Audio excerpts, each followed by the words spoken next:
Assalamualaikum warahmatullahi wabarakatuh. Yudit Samanta untuk iNews TV Lampung Inspiring and Informative kembali bersama Anda untuk program tamu hari ini. Dan pemirsa, jika kita berbicara mengenai Yaman, maka selintas yang ada di benak kita adalah negerinya para nabi utusan Allah Subhanahu wa taala. Dan bekas negeri Sabah tersebut yang dulu pernah makmur dan sejahtera kini banyak terjadi perang. Bahkan terjadi tragedi kemanusiaan di sana. Terus negeri Yaman ini saat ini banyak terjadi perang, dan kapankah negeri Yaman tersebut yang pernah dipimpin oleh Nabi Sulaiman alaihissalam kemudian bisa membaik? Di studio sudah ada hadir bersama saya di sini yaitu Ustadz Dr. Andes Amron bin Muhammad Sururi MPDI selaku pengasuh Ponpes Al-Fatah Natar Lampung Selatan. Kita akan berbincang-bincang mengenai Yaman, negeri para nabi yang terkoyak. Mulai dari sekarang. Assalamualaikum warahmatullahi wabarakatuh. Waalaikumsalam warahmatullahi wabarakatuh. Apa kabar Ustadz? Baik Mbak, alhamdulillah kami bisa menepati janji, alhamdulillah. Ustadz Amron, kalau boleh kita sedikit bernostalgia, sebenarnya negeri Yaman dulu bagaimana ceritanya, keadaan negeri Yaman pada waktu khususnya di zaman Nabi Sulaiman alaihissalam, Ustadz? Kalau kita lihat dari Al-Quran, Nabi Sulaiman ini pernah berkuasa di sana melalui Raja Bilqis. Dengan saat itu sebelum terjadi Bilqis itu masuk Islam, itu Nabi Sulaiman mengirimkan berita tentang keberkahan negeri Palestina. Akhirnya berita keberkahan negeri Palestina ini dikirimkan oleh Nabi Sulaiman melalui burung hudhud namanya. Burung hudhud? Ya, burung hudhud. Setelah pulang, itu dikabarkanlah oleh burung hudhud ini kepada Nabi Sulaiman bahwa di negeri Sabah, Yaman di sini, ini adalah dikuasai oleh seorang Ratu Bilqis ini, yang saat itu belum beragama Islam saat itu. Nah, akhirnya karena berita burung hudhud ini diterima, ya salah satu tugas pembawa risalah seorang nabi adalah menyampaikan dakwahnya. Akhirnya dakwahlah kepada Ratu Bilqis, Nabi Sulaiman ini akhirnya masuklah Islam. Sampai sebenarnya ada peristiwa besar itu kalau kita lihat. Bagaimana singgasana Ratu Bilqis itu kan dialihkan saat itu. Di situ ada persaingan yang luar biasa antara jin dan manusia. Bagaimana kira-kira dengan sekejap mata itu ya kerajaan Ratu Bilqis, singgasana Bilqis itu bisa diangkat ke depan Sulaiman dengan seketika gitu. Saat itu akhirnya alhamdulillah di sana memang diterangkan ada makhluk yang sanggup tidak usah berjam-jam, tidak usah bermenit-menit, kan ceritanya sekedip seperti mata. Itu. Ya kan sekedip mata aja. Nah, sekedap mata saja bisa sampai di depan mata Sulaiman, kan seperti itu ceritanya. Masya Allah. Sulaiman alhamdulillah. Nabi Sulaiman kita ketahui bersama bahwa beliau memang dikaruniai bisa bicara dengan macam-macam binatang, menguasai kekuasaan binatang, bisa menguasai angin dan lain sebagainya. Luar biasa. Oleh karena itu pantas sekali kalau Nabi Sulaiman itu punya kekuasaan yang luar biasa. Bahkan sampai saya akhir-akhir ini dengar ini, Pak, Prambanan itu ternyata ada bekasnya tulisan emas itu, surat dari Raja Sulaiman itu. Saya agak kaget juga itu. Ada di artinya situ ya, sampai di situ kan gitu, ceritanya ya. Biasa. Setelah Nabi Sulaiman yang pernah memimpin nabi-nabi lain yang pernah memimpin Yaman, siapa saja Ustadz? Nabi Sulaiman yang pernah memimpin di Yaman ya. Kalau saya ingat saya Yaman itu Ratu Bilqis ini. Ratu Bilqis ya. Ratu Bilqis ini. Seingat saya seperti Ya, itu. baik, baik. Kemudian pelajaran atau hikmah apa saja Pak Ustadz yang dapat kita peroleh dari kehadiran para nabi di Yaman pada waktu itu Pak Ustadz? Sebenarnya kalau kita lihat negeri Yaman saat itu masih belum agama Islam yang dipimpin oleh Balqis, ya kan, negeri Sabah. Sekalipun katakanlah kalau kita lihat geografisnya atau apa namanya suburnya negeri Sabak saat itu kan diterangkan di sono, itu pada surat An-Naml ya. Ini kan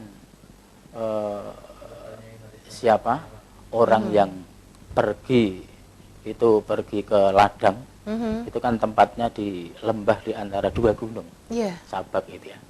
Itu kalau datang ke lembah itu dia pulang mesti membawakan atau membawa buah yang macam-macam. Tapi ternyata saat itu karena orang-orang di Sabak, negeri Sabak ini tidak bisa bersyukur saat itu, akhirnya apa itu ada binatang penggerek, binatang penggerek yang berek waduk, waduk apa itu apa ya istilahnya tandunan air Mbak ya, apa itu waduk ya, ya waduk, ya itu akhirnya karena tidak bisa bersyukur, tidak diantisipasi, akhirnya saat itu apa bocornya terlalu besar, akhirnya terjadi banjir bandang. Ini fisik kekayaan terkait dengan ekonomi. Baik. Tapi ketika kenal dengan Nabi Sulaiman, ya sebelum beriman kepada Allah Subhanahu wa Ta'ala, akhirnya kenal Nabi, akhirnya masyarakat negeri Sabak yang dipimpin oleh tadi Ratu Bilqis akhirnya menjadi iman. Iya, Pak Ustadz boleh sedikit ada hadis-hadis kah yang terkait dengan negeri Yaman tersebut? Saya ingat Rasulullah Shallallahu Alaihi Wasallam pernah berdoa terhadap keberkahan antara negeri Syam dan Yaman. Ya. Nah, ketika Rasulullah berdoa tentang keberkahan negeri Syam dan negeri Najd. Tapi saat itu ketika sampai pada Yaman, justru Rasulullah Shallallahu Alaihi Wasallam itu bersabda, di sini nanti akan terjadi fitnah dan kerusakan yang besar. Justru seperti ini. Oleh karena itu kalau qala Rasul, sabda Rasul itu jelas kebenarannya. Itu karena nubuah. Ya, itu nubuah. Mungkin seperti yang terjadi saat ini para koranda begitu Pak Ustadz? Betul, sehingga seperti ini. Kalau itu rusak, ada fitnah besar dan kerusakan yang besar. Ini kan sifatnya umum ya. Kalau kita kelihatan sekarang, subhanallah, luar biasa. Mungkin ini ada informasi yang kami dengar itu. Adanya pergantian Presiden Abdurrahman Saleh yang berpesan kepada Presiden yang baru bahwa apa itu pangapnya itu kan dulu anaknya Presiden, sehingga Presiden yang lama pesan kepada Presiden yang baru supaya tidak diganti. Tapi ternyata diganti, ya kan? Ini hanya ini kan masalah kekuasaannya sih, ya kan, bergesernya atau ya suatu harapan yang tidak terpenuhi akhirnya menjadi masalah. Pak Ustadz, kita akan bergeser dulu ke jeda pariwara berikut ini. Nanti kita kembali tetap mengenai negeri Yaman yang terkoyak. Pemirsa, setelah jeda pariwara, Judith Samantha bersama dengan Pak Ustadz dan tamu saya hari ini akan segera kembali.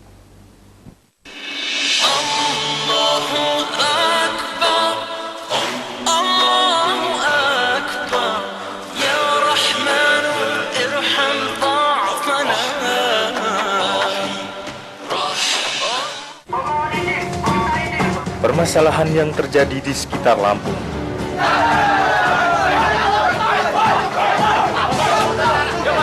Situasi terkini tentang Lampung kami kabarkan dalam program iNews Lampung, merangkum informasi dan peristiwa yang terjadi di Lampung hari ini secara cepat, lengkap, dan akurat tiap Senin hingga Jumat pukul 15 waktu Indonesia Barat. Hanya di iNews TV Lampung, inspiring and informative.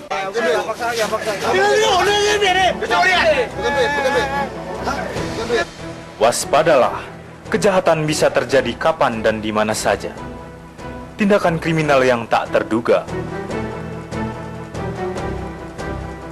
Cegah tangkal, cekal, hadir setiap Senin hingga Jumat pukul 15.30.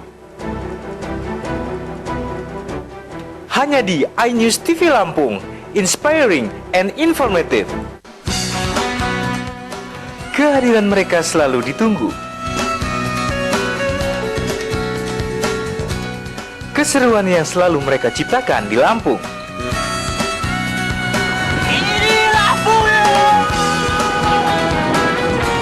Ini Lampung Yai, setiap Sabtu dan Minggu pukul 15 waktu Indonesia Barat. Hanya di iNews TV Lampung, inspiring and informative. Satu lagi, wadah keren bagi remaja yang ingin jadi host, ngetop, terkenal dan yang pasti kreatif.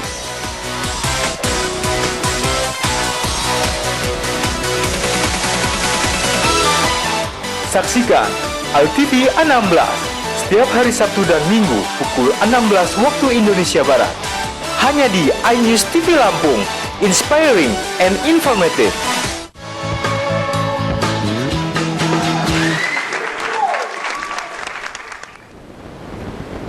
Pemirsa iNews TV Lampung, Yudi Samanta masih bersama Anda dan kita kembali ke narasumber kita hari ini mengenai Yaman, negeri para nabi yang terkoya.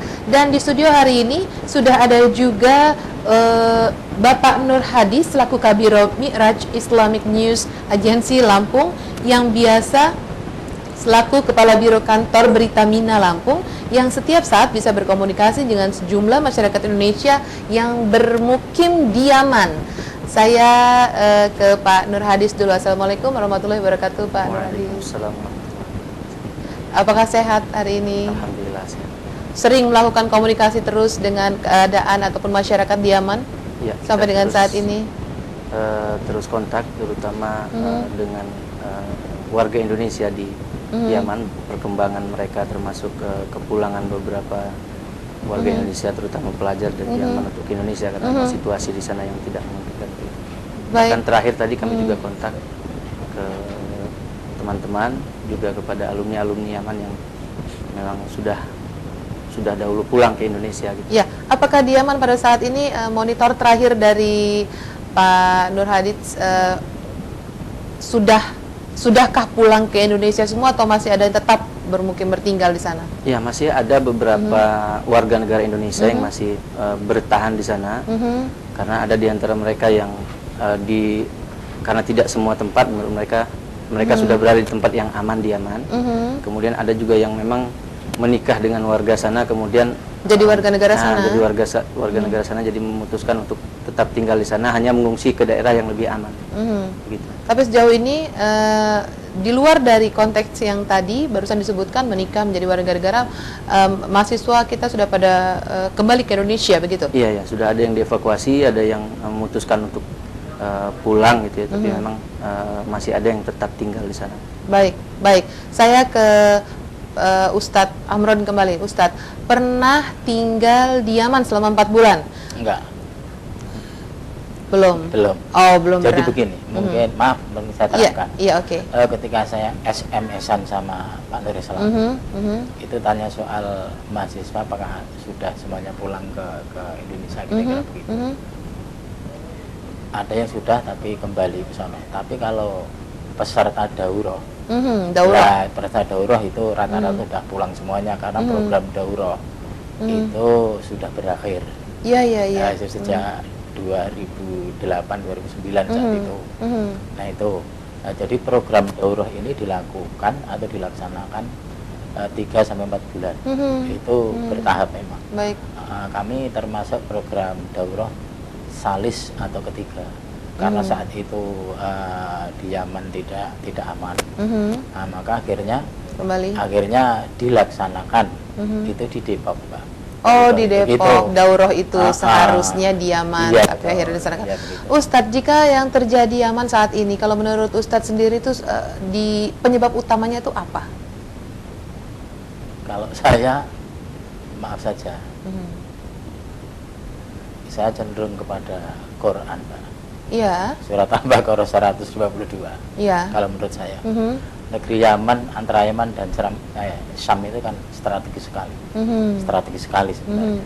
Di sana sebagai pintu gerbang untuk pembebasan negara Arab ya sebenarnya. Nah, kita tahu bahwa yang namanya Al-Aqsa ya, antara Yaman, Syam, Al-Aqsa, Palestina ini kan ada kaitannya sebenarnya. Sebenarnya ada kaitannya. Hubungan mesra tadi kalau kita kita ungkap dari Sulaiman Palestina ke Yaman ya, itu sebenarnya mesra sekali, tetapi ternyata memang tidak tahan lama saat itu, tidak tahan lama. Nah, memang yang namanya kebenaran memang senantiasa ada yang tidak suka. Nah, kalau kita lihat dalam Al-Quran Al-Baqarah 120 itu yang tidak suka adalah non-Muslim. Ya, di sana kami bawa bukunya ini Pak, ada bukunya, bahwa ternyata ketidaksukaan ini yang senantiasa orang Yahudi ini senantiasa berbuat kerusakan ya di bumi ini, baik itu di negeri Yaman, di negeri Palestina sampai sekarang ya seperti itu. Jadi kalau boleh tahu sedikit mengkerucut, porak-porandai negeri Yaman saat ini ada keterlibatan negeri asing ataupun itu apa dan siapa kira-kira Ustaz? Maaf kalau saya ke situ mungkin saudara saya yang lebih tahu mungkin. Iya. Iya. Berarti saya ke mungkin Akhi Hadis yang lebih tahu itu. Oh ya, oke. Selama ini beliau yang memonitor itu beliau. Oke, baik. Pak Nur Hadis, ketika Anda selalu melakukan monitor terhadap negeri Yaman, terhadap masyarakat kita yang ada di Yaman juga pada saat itu, sebenarnya apa sih yang menjadi penyebab utama? Kembali saya ulang pertanyaan yang saya ajukan ke Ustadz Amron tadi, ataupun kalau misalkan ada intervensi negara asing, dan siapakah itu sebetulnya? Ya, jadi memang Yaman ini awal mulanya dipimpin oleh Abdullah Saleh. Kemudian sudah sekitar 28 tahun beliau memimpin gitu ya. Dan ternyata memang Yaman ini di bawah kepemimpinan beliau berada di termasuk negara yang paling termiskin di Arab gitu ya. Nah, mungkin inilah yang memicu rakyat untuk turun ke jalan menggulingkan Abdullah Saleh ketika itu. Maka Abdullah Saleh digulingkan, kemudian naiklah yang sekarang ini Mansur Al-Hadi ini.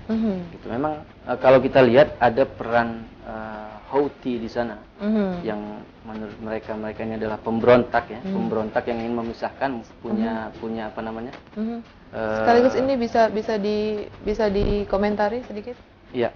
Kondisi di sana? Ya, inilah yang terjadi ketika pemberontak Houthi gitu ya. Kemudian bersama dengan loyalis Abdullah Saleh. Nah, loyalis Abdullah Saleh ingin kembali menguasai di sana. Memang Houthi ini Syiah ya, Syiah. Kemudian loyalis Abdullah Saleh, yang tentara loyalis Abdullah Saleh ini ya memang Sunni gitu. Ini yang dikhawatirkan sebenarnya, yang kita khawatirkan ketika loyalis ini kemudian bekerja sama dengan Houthi, kemudian berperang melawan loyalis Hadi, presiden pemerintah yang sekarang ini, maka yang terjadi adalah di situ juga ada Muslim yang saling berperang. Gitu. Nah, ini yang kita sayangkan ketika akhirnya Yaman tidak bisa menyelesaikan permasalahan ini dengan jalur-jalur yang tidak melalui jalur perang, hendaknya tidak melalui jalur militer. Sebenarnya apa sih yang menjadi penyebab kenapa Yaman mudah terkoyak kalau menurut Pak Nur Hadis? Ya, kalau kita lihat kondisi Yaman, kemudian berbatasan juga dengan Saudi gitu ya. Kemudian tadi Ustadz sampaikan bahwa memang banyak peran di akhir zaman yang membicarakan tentang Yaman kehancuran. Itu sendiri ya. Yaman itu sendiri. Peran inilah yang coba dimanfaatkan oleh musuh-musuh Islam tentunya. Peran yang dimanfaatkan oleh musuh-musuh Islam untuk mencoba mengoyak-ngoyak Yaman. Maka memang kita juga seharusnya gitu ya, kita bisa minta peran juga tentunya dengan rakyat pemerintah Indonesia gitu ya, supaya ikut berperan di sana gitu. Berperan di sana. Ya, baik. Jangan kemana-mana Pak Ustadz, Pak Nur Hadis. Pemirsa iNews TV Lampung, inspiring and informative, masih bertemakan Yaman, negeri yang terkoyak. Jangan kemana-mana, setelah jeda pariwara berikut ini. Bersujud padamu, ya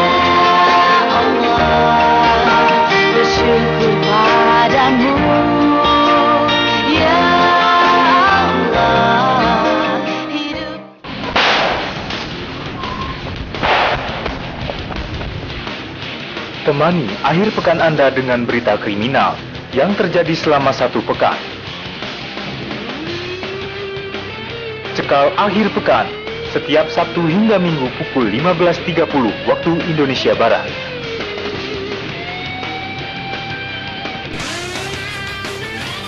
Hanya di iNews TV Lampung, inspiring and informative. Permasalahan yang terjadi di sekitar Lampung.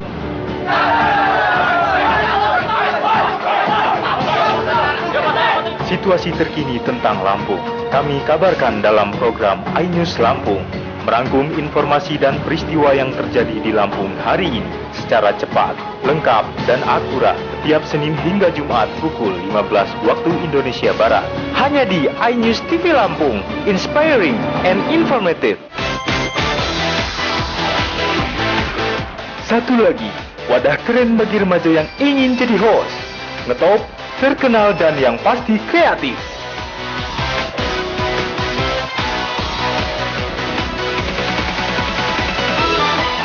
Saksikan ALTV 16 setiap hari Sabtu dan Minggu pukul 16 waktu Indonesia Barat. Hanya di iNews TV Lampung, inspiring and informative. Kehadiran mereka selalu ditunggu. Keseruan yang selalu mereka ciptakan di Lampung.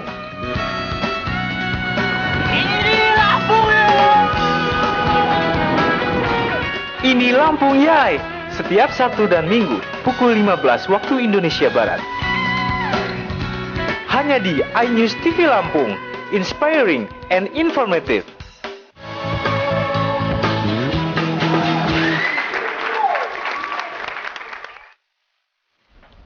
Ya, pemirsa iNews TV Lampung, kita masih melanjutkan perbincangan kita bersama narasumber saya yang paling istimewa hari ini mengenai Yaman, negeri para nabi yang terkoyak. Dan saat ini saya akan sedikit membuka profil mengenai Ustadz Amron atau lengkapnya Dr. Andes Amron bin Muhammad Sururi MPDI. Bukan begitu, Ustadz?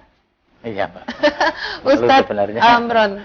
Ya, di awal Ustadz sempat cerita mengenai daurah, ya kan? Mengenai belajar kilat masalah keislaman seperti itu di Depok yang seharusnya dilaksanakan di Yaman pada waktu itu selama kurang lebih 3 sampai dengan 4 bulan. Apa kira-kira yang bisa dibagikan kepada pemirsa dan sampai sekarang follow up-nya seperti apa? Ya. Yang jelas bahwa Yaman ini ada keterkaitannya dengan Palestina permasalahan. Makanya menjadi menarik belajar soal Yaman, karena Yaman lah yang ada kurikulum terkait dengan apa-apa yang ada di Palestina, dalam hal ini adalah Al-Quds sebenarnya. Ini terkait dengan program, ya, terkait dengan program. Oleh karena itu di sana dipelajari adanya bagaimana dasar-dasar kitab-kitabnya Yahudi. Itu termasuk Taurat, meskipun Taurat itu sebenarnya sudah dirusak oleh mereka. Ini yang menyampaikan memang dari SDM dari Yaman itu, Mbak ya. Baik. Terus Talmud. Talmud itu sebenarnya itu karangan para tokoh, kalau kita mungkin kisah-kisah kerakyatan. Tetapi itu dikarang oleh para tokoh-tokoh Yahudi sebenarnya. Terus itu protokolet, itu sebagai kitabnya mereka yang menjadi andalan, yang menjadi rujukan, menjadi dustur, mungkin sebagai apa namanya way of life gitu ya, Mbak ya. Itu juga sebenarnya kalau kita apa namanya dalam Islam mungkin seperti para dukun. Jadi dukun-dukun Yahudi semacam itu. Itu seperti itu yang buat itu para dukun itu. Jadi ternyata di Islam juga ada yang seperti itu, kisah-kisah kerakyatan dibuat. Terus di Islam sendiri juga ada Mbak ya, yang apa namanya kedukun-dukun akan mungkin akan pengen sukses sekolahnya ke dukun, supaya sukses anaknya ke dukun. Kan ada itu masih Mbak ya, betul. Supaya selamat. Praktik-praktik seperti itu masa banyak sekali itu. Terus itu akan apa namanya menginginkan dagangannya itu laris ke dukun, kan masih banyak sekali. Iya, iya. Sebenarnya kita manusia ini sebenarnya lebih dekat pada Allah Subhanahu wa taala. Dan secara praktis Nabi kita Muhammad sallallahu alaihi wasallam ini jelas sekali sebagai teladan. Iya. Yang kita cukup sebenarnya bagaimana Rasulullah dalam memecahkan masalah, membuat solusi di dalam masalah kehidupannya sehari-hari, sebenarnya kita cukup, tidak usah harus pakai dukun. Bahkan kalau kita dukun, kita percaya saja dengan dukun itu amalnya nggak diterima selama 40 hari kan gitu kan. Baik, baik. Ya kan seperti itu. Iya, baik. Artinya. Pak Ustadz, Iya. apakah setelah melakukan daurah tersebut, mempelajari tentang keislaman, saat ini follow up-nya sudah, mohon maaf Pak Ustadz, seperti apa? Ya kita anu Mbak, kita apa namanya, kita sebarkan. Kita sebarkan, kita dakwahkan. Ya. Ya namanya pengertian, tidak kita transferkan kepada masyarakat, ya kurang manfaat. Kita ingat khairun nasi anfa'uhum linnas, ya sebaik-baik manusia yang bermanfaat bagi manusia. Kalau kita punya ilmu, katakanlah seperti apapun caranya, mungkin bisa dari kuliah, kalau ini tadi daurah ya kita sebarkan. Sebabnya kami ikut daurah itu atas amanah ya. Amanah jamaah ya kan, sehingga ya tentu kami harus Kembali lagi ke jamaah. Jadi kita ada Mbak, taklim namanya. Taklim itu kita ada taklim ke Riasa, taklim ke Niabah, mungkin ke Kalianda, mungkin ke Ciamis, mungkin ke Panaragan dan lain sebagainya.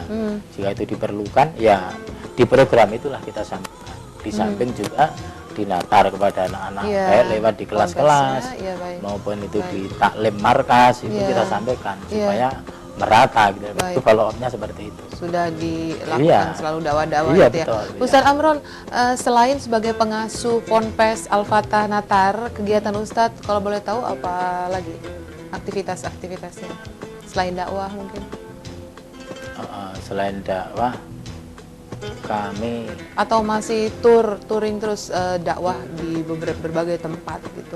Iya, memang seperti itu. Ya dakwah, ya khutbah ya. Khutbah kita terjadwal sih, terjadwal Mbak ya.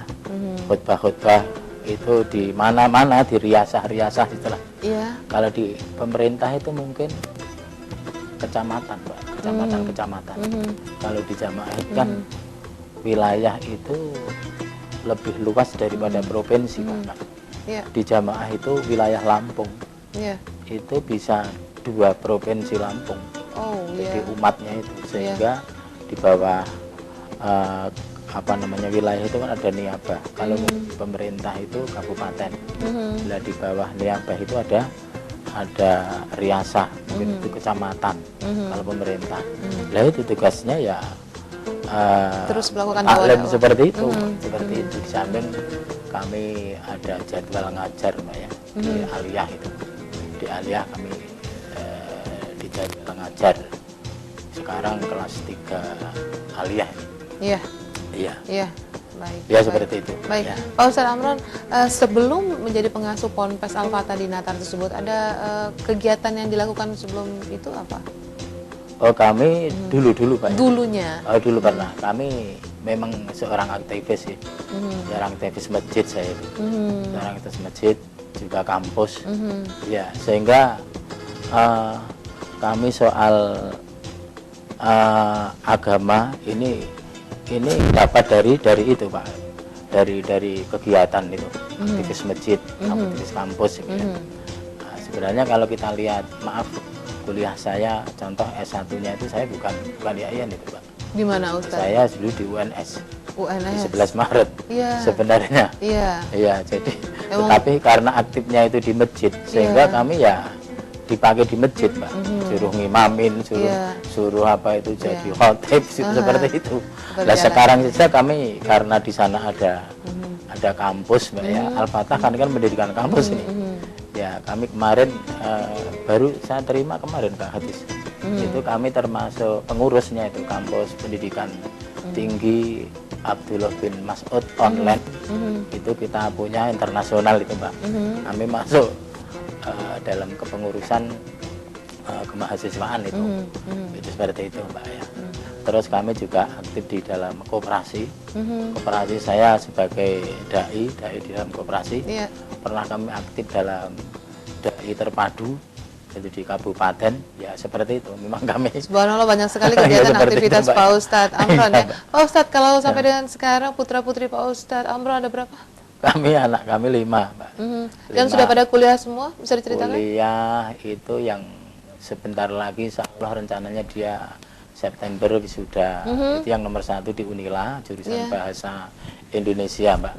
Terus bahkan yang kedua malah sudah wisuda di Unmul ikut Profesor Soanu. Siapa itu? Arifin. Iya. Itu di Unmul Mbak. Unmul, Tanggal ya. 20 Desember kemarin malah sudah wisuda. Yang ketiga ini kuliah di Jakarta. Yang keempat sekarang kelas 2 MA. Yang terakhir kelima itu kelas 2 MTS Mbak sekarang. Ya alhamdulillah. 5 putra-putrinya. Mohon doanya, Mbak, ya. Iya. 5 putra-putri Pak Ustadz. Iya, iya. Apakah kemudian yang membuat Pak Ustadz betah mengabdi di Al-Fatah? Oh, gitu Ponpes ya. Ya, kalau saya ikatan akidah Pak. Hmm. Karena saya ikatan akidah. Hmm. Ya. Karena Al-Fatah ini dibuat oleh orang-orang yang latar belakangkan untuk menegakkan syariat Islam. Itu permasalahannya. Sehingga kami di situ kerasan. Ya kan? Ngajar sejak 94 Pak. Nah, sekalipun kadang-kadang ada yang goda juga itu Mbak. Ada yang goda contoh. Gimana maksudnya? Goda umpama ya. Di situ padahal sudah cukup seperti itulah kesibukannya gitu ya. Iya ya. Suruh Masih ngelamar. ditawarin. Iya, ngelamar di tempat lain gitu. Kadang-kadang ya seperti itu. Ini kemarin kami disuruh ngelamar Pak. Waduh, sebentar Pak.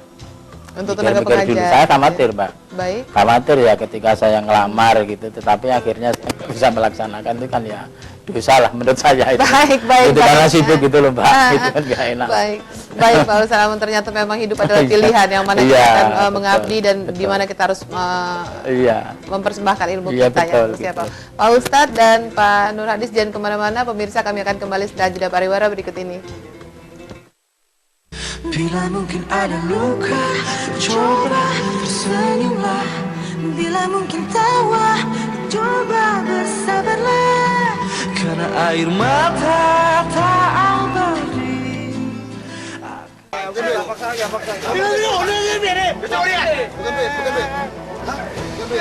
Waspadalah, kejahatan bisa terjadi kapan dan di mana saja. Tindakan kriminal yang tak terduga. Cegah tangkal, cekal, hadir setiap Senin hingga Jumat pukul 15.30. Hanya di iNews TV Lampung, inspiring and informative. Permasalahan yang terjadi di sekitar Lampung.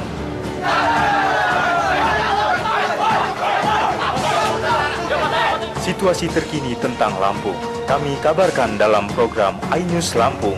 Merangkum informasi dan peristiwa yang terjadi di Lampung hari ini secara cepat, lengkap, dan akurat setiap Senin hingga Jumat pukul 15 waktu Indonesia Barat.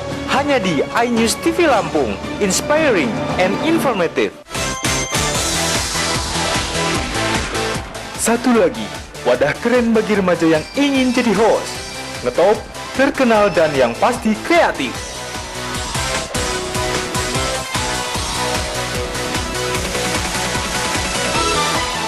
Saksikan ALTV 16 setiap hari Sabtu dan Minggu pukul 16 waktu Indonesia Barat. Hanya di iNews TV Lampung, inspiring and informative.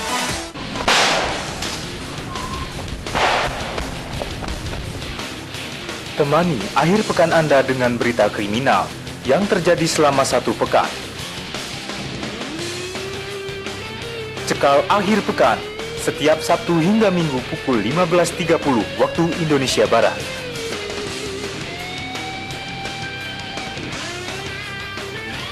Hanya di iNews TV Lampung, inspiring and informative.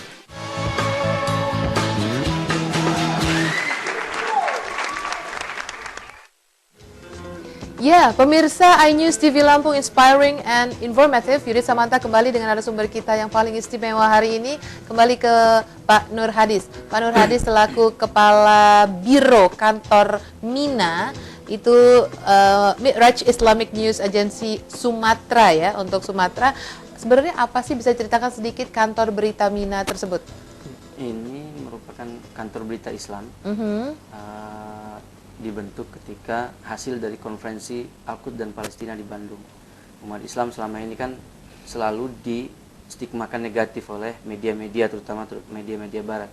Maka salah satu kesimpulan di konferensi itu adalah kita harus punya media sendiri. Maka dibentuklah kantor berita Islam Mi'raj ini. Fokusnya memang untuk upaya-upaya pembebasan Masjidil Aqsa Palestina, kemudian fokus juga ke Timur Tengah, kemudian di Indonesia tentunya, dan dunia pendidikan. Jadi fokus kita ke sana. Kalau visi dan misi dari Mina sendiri? Ya, visi dan misi dari Mina yang pertama memang kita ingin memberikan informasi yang berimbang, ya, informasi yang berimbang kepada seluruh umat manusia, gitu. Karena memang kita tahu bahwa media punya kepentingan lain. Cuma memang kita berharap dengan adanya kantor berita ini, pemberitaan tentang umat Islam gitu ya, bisa berimbang, tidak hanya diambil dari segi, kan selama ini kalau kita bicara Islam, media-media barat mesti bilang memberontak, kemudian teroris dan lain sebagainya. Kita berharap dengan adanya ini ada penyeimbang lah di situ. Kita juga tidak ya berlaku adil, baik juga sesama, baik untuk umat Islam juga untuk umat di lain Islam. Baik. Gitu. Jadi memang kita mau berita ini betul-betul berimbang. Iya. Sebab tidak serta-merta ketika dia bukan Islam kemudian kita tidak adil, tidak begitu. Baik. Kita ingin Selalu berimbang, menyajikan berita yang berimbang. Pak Nur Hadis, sudah berapa lama Anda bekerja sebagai Kepala Biro Mina, dan kira-kira apa saja tugas yang Mas Nur Hadis lakukan sebagai Kepala Biro? Iya. Kalau sebenarnya kami awal ditugaskan di Jakarta sejak 2012, ketika awal ini dibentuk. Kemudian sebenarnya baru kemarin ini ya, baru beberapa hari ini kami diamanahkan untuk mengelola Biro Sumatera ini, yang memang cakupannya sangat luas, mulai dari Aceh sampai ke Lampung ini. Memang ada beberapa koresponden maupun kontributor kami di beberapa provinsi lain di Sumatera ini, mulai dari Aceh, Medan, Jambi, Palembang dan lain-lain. Oh, tugasnya jadi lumayan berat ya, mulai dari Aceh, Palembang, Jambi sampai dengan Lampung. Itu di bawah pengawasan dan monitoring langsung dari Pak Nur Hadis, seperti itu. Berapa kali dalam sehari mungkin memonitor ataupun langsung berhubungan dengan masyarakat kita yang ada di Yaman? Ya, untuk standby sebenarnya ketika ada konflik-konflik seperti ini, salah satu contoh saja ketika konflik di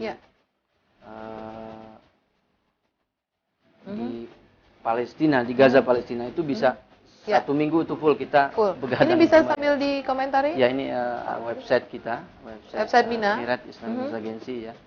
Ini juga memang selalu memberitakan online ya ini ya, dan terus berganti beritanya, seperti itu. Iya. Dalam memonitor yang terjadi di Mina, katakan berapa banyak dalam sehari semalam? Ya, sehari semalam kita selalu standby, Mbak, karena memang 24 jam berarti 24 jam ya. Iya. 24 jam standby, terutama ketika ada konflik-konflik seperti ini kan kita harus kontak. Salah satu contoh tadi saya beritakan ketika ada di konflik di Gaza itu kita memang ya seminggu full itu kita kadang kurang tidur gitu ya, karena memang jam di sana jam 8 malam, di sini jam 2. Perbedaan waktu. Iya, berita-berita, informasi baru keluar dari sana disampaikan oleh teman-teman yang ada di sana. Dan itu harus segera didistribusikan di sini. Karena memang kita berharap secepat mungkin menyajikan informasi untuk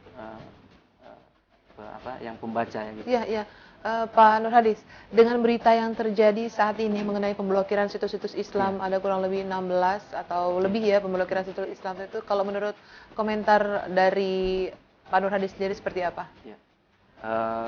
Kami berharap pemerintah tidak sewenang-wenang ya memblokir situs Islam ini, karena memang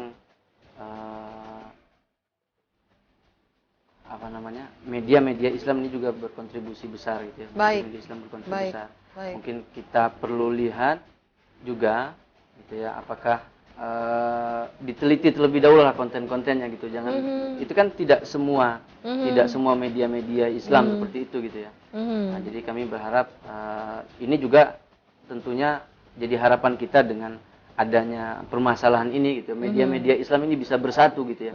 Media-media Islam ini bisa Memang ada sebagian dari pengelola situs tersebut yang menolak terhadap pemblokiran tersebut, dan ini menurut pandangan dari Pak Nur Hadis seperti apa?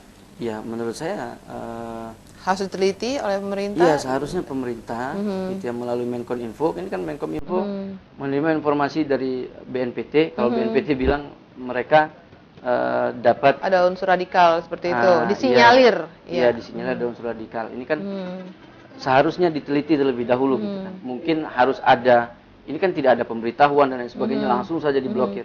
Minimal seharusnya dipanggil dulu, diberi pengertian apa sih seharusnya gitu ya. Kalau Baik. memang harus ada situs-situs radikal yang mereka anggap radikal, saya juga kurang paham radikal seperti apa gitu ya. Seharusnya memang diberi pengertian gitu. Iya. Harus dibina oleh Baik. Menkominfo itu sendiri. Baik, baik. Pak Nur Hadis, selain berkegiatan di kantor berita Mina ya, katakan seperti itu sebagai kepala biro, kegiatan lain setelah bersama keluarga ada yang bisa diceritakan? Ya, untuk kegiatan kami juga aktif di lembaga swadaya masyarakat peduli Palestina, AXO Working Group, di divisi sosialisasi dan promosi Baik. AXO Working Group. Kemudian di Al-Fatah juga sebagai humas, di Sufah Al-Quran Abdullah bin Mas'ud yang tadi Pak Ustaz Amran sampaikan, juga kami sebagai humas di sana, selain tentunya di Mina tadi. Padat sekali kegiatannya ya. Dari 24 jam mengawasi berita-berita online tentang dari sebagai kepala biro di Mina juga, itu sangat menyita waktu. Bagaimana cara membagi waktu Anda? Ya, di Mina Sumatera ini kan kita ada beberapa Ya. wartawan lain, terutama penerjemah di bagian Iya. bahasa Arab. Jadi Iya, kita iya. bisa rolling di biro kita ini memang banyak di bagian bahasa Arabnya. Jadi Iya. pemberitaan-pemberitaan Iya. tentang bahasa Arab dari negeri-negeri Timur Tengah bisa Iya. jadi bisa Iya. kita atur. Yang penting kita bisa Bisa di-manage iya, waktunya bisa sampai dengan di-manage saat ini. waktunya dengan Baik, teman-teman, baik, dibantu. luar biasa. Untuk Ustadz Amron dan Pak Nur Hadis, jangan kemana-mana. Pemirsa juga, iNews TV Lampung, Yudit Samanta akan segera kembali setelah jeda pariwara berikut ini. Ku bersujud, terus bersujud untuk memohon ridhomu. Aku yakin Engkau ada. Kehadiran mereka selalu ditunggu. Keseruan yang selalu mereka ciptakan di Lampung.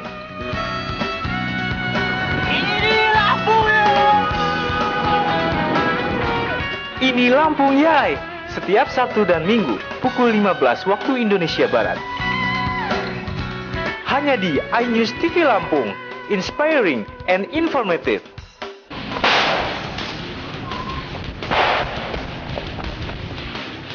Temani akhir pekan Anda dengan berita kriminal yang terjadi selama satu pekan. Cekal akhir pekan, setiap Sabtu hingga Minggu pukul 15.30 waktu Indonesia Barat.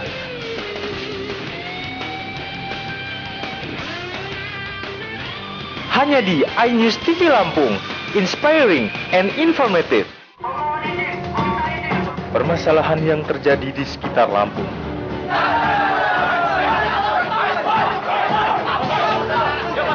Situasi terkini tentang Lampung kami kabarkan dalam program iNews Lampung, merangkum informasi dan peristiwa yang terjadi di Lampung hari ini secara cepat, lengkap, dan akurat setiap Senin hingga Jumat pukul 15 waktu Indonesia Barat.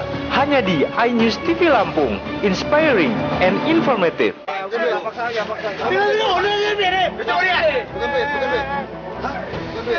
Waspadalah, kejahatan bisa terjadi kapan dan di mana saja.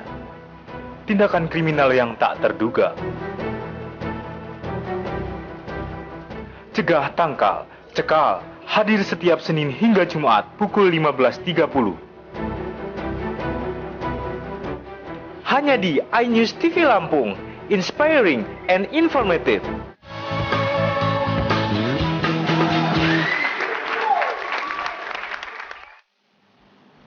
Pemirsa iNews TV Lampung Inspiring and Informative, Yudit Samanta kembali untuk program tamu hari ini, dan di segmen terakhir ini kita akan sedikit seperti biasa ada games yang harus dijawab dengan cepat dan tepat oleh kedua narasumber kita yang paling istimewa ini. Ustadz, mohon maaf, siap ya Ustadz untuk games ini, kemudian Pak Nur Hadis juga siap. Mohon dijawab dengan cepat dan tepat. Saya akan menunjukkan siapa yang menjawab terlebih dahulu.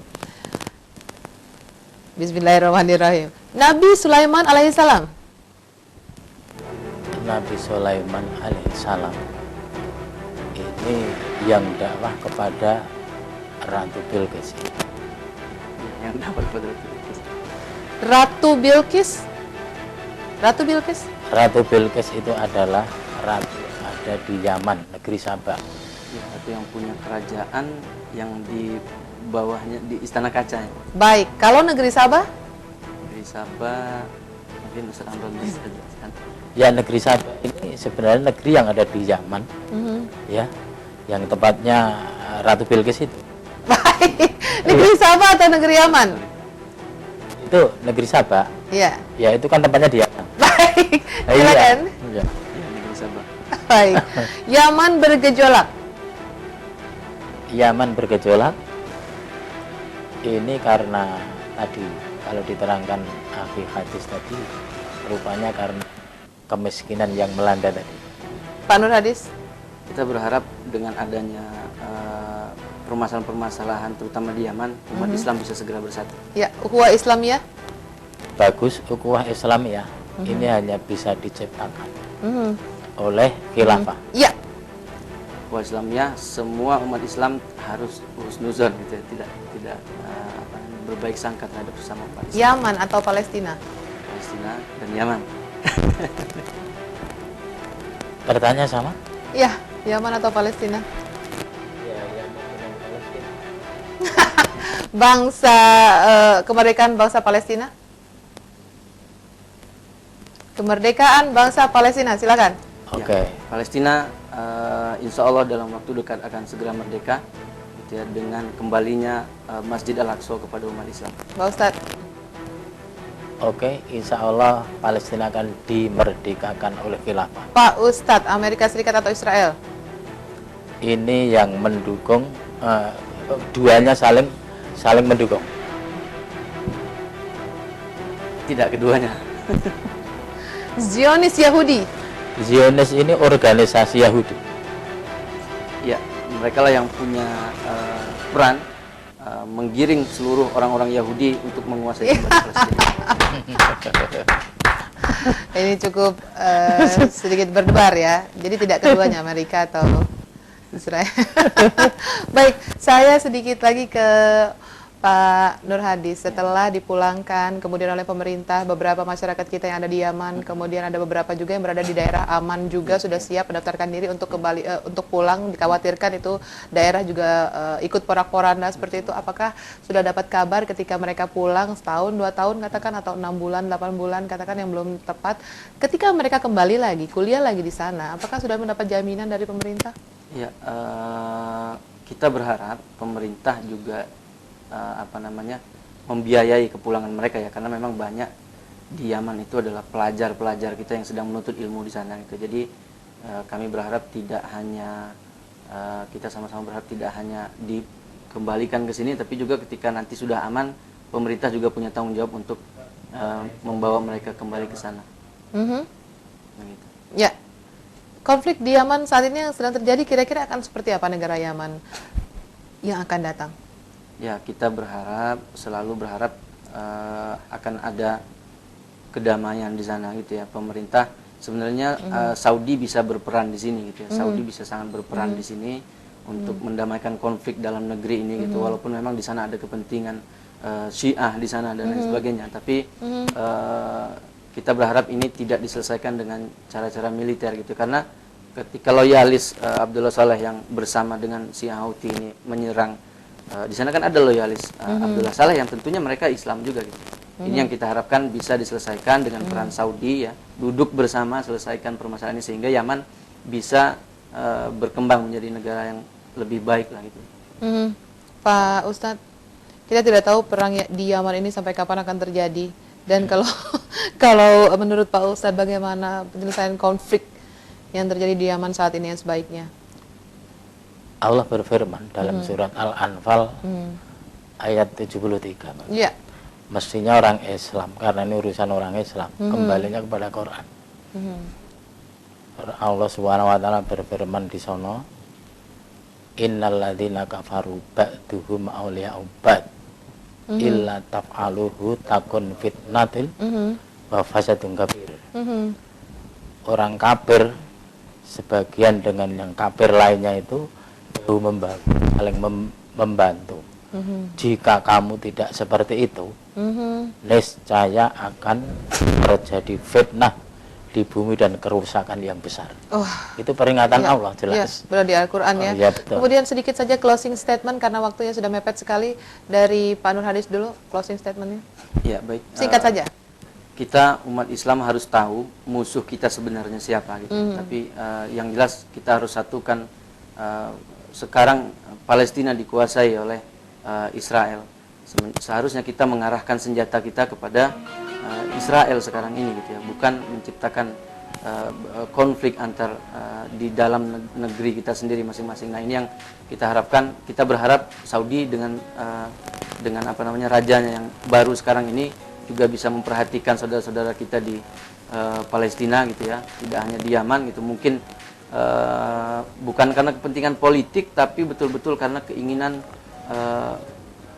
agama gitu ya, alasan agama membantu saudara-saudara kita di sana. Dan kita berharap umat Islam dengan adanya konflik seperti ini, banyak konflik di Timur Tengah terutama, umat Islam bisa segera bersatu dalam satu ikatan sehingga tidak akan mudah diadu domba oleh musuh-musuh Islam. Ya, terima kasih banyak sudah hadir di studio Pak Ustadz Amron juga Pak Nur Hadis. Mudah-mudahan memang segera akan berakhir dan ada ditemukan konflik tersebut, ditemukan jalan keluarnya ya. Kita sama-sama berdoa ya Pak Ustadz dan Pak Nur Hadis. Pemirsa iNews TV Lampung, inspiring and informative. Yudit Samanta sudah bersama dengan selama 60 menit dengan tamu kita yang sangat istimewa mengenai tema Yaman, negeri para nabi yang terkoyak. Ini saatnya Yudit Samanta segala pamit. Mudah-mudahan pembicaraan kami dapat bermanfaat untuk Anda semua. Assalamualaikum warahmatullahi wabarakatuh. Sampai jumpa.